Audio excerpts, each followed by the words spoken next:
தெய்வ கட்டாட்சம் நேயர்களுக்கு அன்பு வணக்கங்கள். மானிட இனத்தை ஆட்டி வைப்பேன்.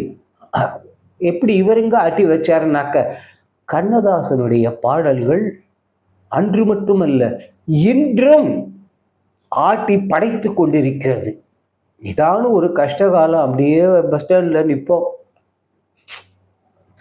அப்படின்னு விரக்தியா இருக்கும் பொழுது, கவலைகள் கிடக்கட்டும் மறந்து விடு, காரியம் நடக்கட்டும் துணிந்து விடு, எடுத்தவர் யாரோ மறைத்தவர் யாரோ, இருக்குது நீதி துணிந்து விடு. உடனே கொஞ்சம் தைரியம் வருது. அப்படி அப்படி சே, சூப்பர் பாட்டு. எவன் எழுதினான்னு தெரியல, சூப்பரா எழுதியிருக்கான்ப்பா இந்த காலத்து புள்ள.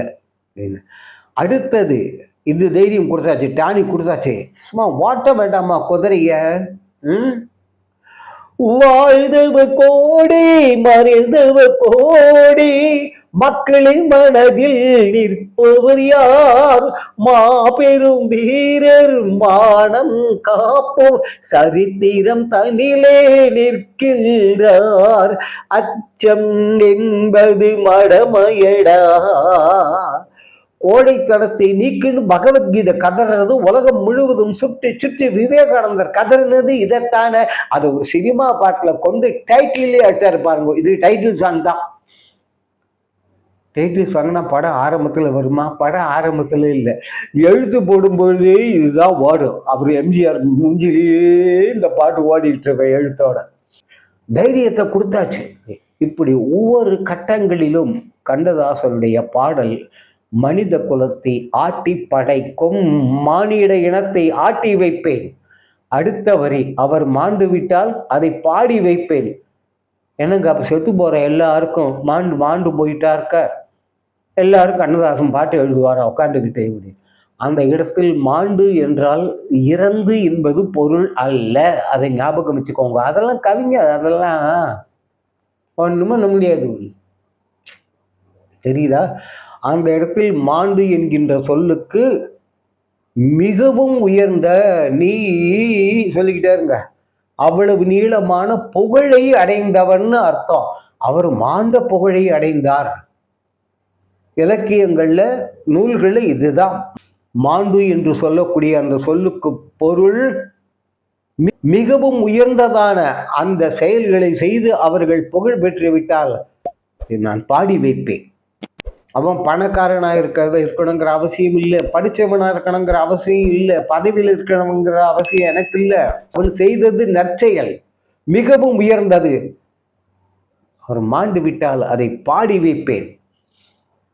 நீ யார் பாத? நான் நிரந்தரமானவன், அழிவதில்லை. கண்ணதாசன் ஏதோ ஃப்ரம் டூன்னு போட்டுக்கிறாமே தவிர, இன்னைக்கு எங்க போனாலும் கண்ணதாசன் மட்டும் டைன்னு வந்து நிக்குது.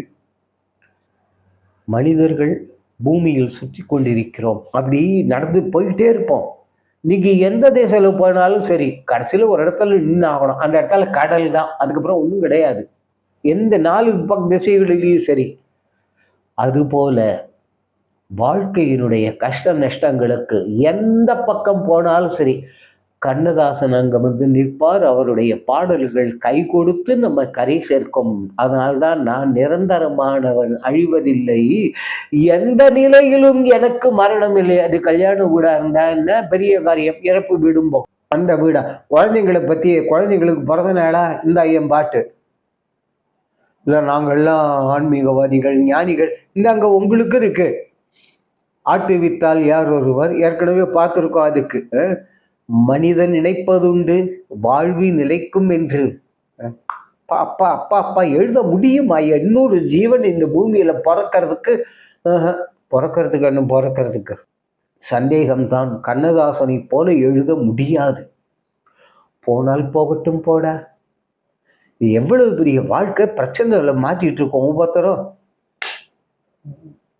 ஒரு நிமிஷம் இருக்குமா வர தட்டி தூக்கி போட்டு போறாரு. என்ன கவிங்கிறேன்னா, வாழ்க்கை என்றால் 1000 இருக்கும், வாசல் தோறும் வேதனை இருக்கும், வந்த துன்பம் எதுவென்றாலும் வாடி நின்றால் ஓடுவதில்லை. பா பா பா இதெல்லாம் கண்ணதாசன் வாலிக்கு கை கொடுத்து தூக்கி விட்ட பாட்டுன்னு நிறைய இருக்கு. அதெல்லாம் இருக்கு, அப்புறம் சொல்றேன். ஏன்னா வாலி குடி சுத்தின வாடியே பின்னாடி அதெல்லாம் பார்ப்போம் ஆதாரங்களோட. எந்த இடத்துல போனாலும் சரி, போனால் போகட்டும் போடா, அந்த பாட்டிலேயே இந்த வாழ்க்கை இருக்கு இல்லையா, வாழ்க்கை என்பது வியாபாரம், வரும் ஜனனம் என்பது வரவாகும், மரணம் என்பது செலவாகும். ஒரு வினாடி நேரம் கூட ஆகாது. யார் சொல்லிக் கொடுப்பார்கள்? சொல்லிக் கொடுத்தார்கள் இப்படி. அதுதான் கண்ணதாசன். எந்த நிலையிலும் எனக்கு மரணம் இல்லை. கல்யாண விடா எம்பாட்டு பூமுடிப்பாள் இந்த பூங்குழலி. என்னையா இப்படித்தான் எழுதினாரோ சந்தேகமா இருக்கு, சந்தேகமா இருக்கு. காரணம், அந்த பாட்டுல ஒரு கல்யாண பத்திரிகைய அப்படியே பாட்டுல சொல்லியிருப்பார். இது நாங்க படிச்ச காலத்துல ஒரு கல்யாண பத்திரிகை எப்படி எழுது அப்படின்ற பொழுது கவிஞர் கண்ணதாசன், அந்த காலத்துல நிஜமாவே தமிழ்வாதியாருங்க இருந்தாங்க, தமிழின் ஆழம் கண்டவர்கள். இந்த காலத்துல தான் கல்யாண பத்திரிகை எழுதி சொல்லி கேட்டாங்கன்னாக்க, அந்த காலத்துலலாம் தமிழ் ஆசிரியர்கள் அப்படி பட்டிமன்ற பேச்சாளர்கள் மாதிரி, கம்பன் என்ன சொன்னான்னு தெரியுமா? ஐயோ ஏயா கத்துற, கம்பன் என்ன வீட்டுக்கு வேலைக்காரரா? வள்ளுவன் சொல்லி இருக்கிறான். வள்ளுவர் அவங்க வீட்டுல வாட்ச்மேன் போல இருக்கு. யாருக்கு எந்த மரியாதையும் கொடுக்கறது கிடையாது. அப்படியெல்லாம் அல்ல அந்த காலத்துல ஆசிரியர்கள். இந்த காலத்துல இப்படி மென்மையா தான் பேசுவாங்க. இந்த காலத்துல கல்யாண பத்திரிகை எழுத சொல்றாங்கன்னு வச்சுக்கோங்க. ஏன்னா ஆங்கிலத்துலன்னா லெட்டர் எழுதுறது, லெட்டர் ரைட்டிங். தமிழ்ல கடிதம் எழுதுவதுன்னு கேட்பாங்க. கல்யாண பத்திரிகை எழுத சொன்னா கவலைப்படாதீங்கப்பா, இப்பதான் புதுசா ஒரு பாட்டு வந்திருக்குது இல்லையா, பூமுடிப்பாள் இந்த பூங்குழலி அப்படிங்கிறது. அதுல ஒரு கல்யாண பத்திரிகை அப்படியே போட்டிருக்காங்க. ஆனா பசங்களா, நான் சொல்றேங்கிறதுக்காக அந்த பாட்டை எல்லாரும் அந்த கல்யாண பத்திரிகை வர்றத அந்த பாட்டை அப்படியே எழுதிடாதீங்க.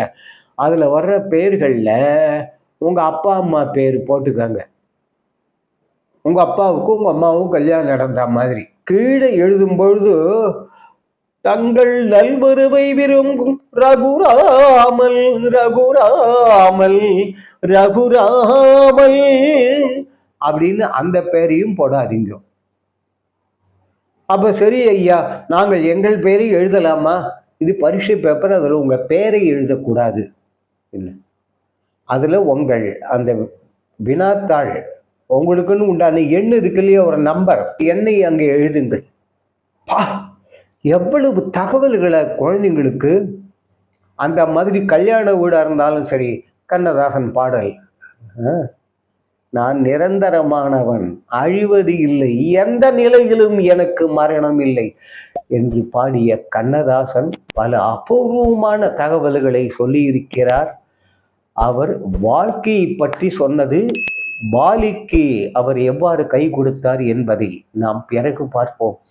அந்த பரம்பொருள் நம் எல்லோருடைய உள்ளங்களிலும் இல்லங்களிலும் எழுந்தருளியிருந்து நம் குடும்பங்களில் ஆரோக்கியம், அமைதி, நிம்மதி, ஒற்றுமை என்று சொல்லக்கூடிய அந்த மாபெரும் செல்வங்கள் நான் இணையும் வாரி வழங்க வேண்டுவோம். அப்பரம்பொருள் வழங்கும்.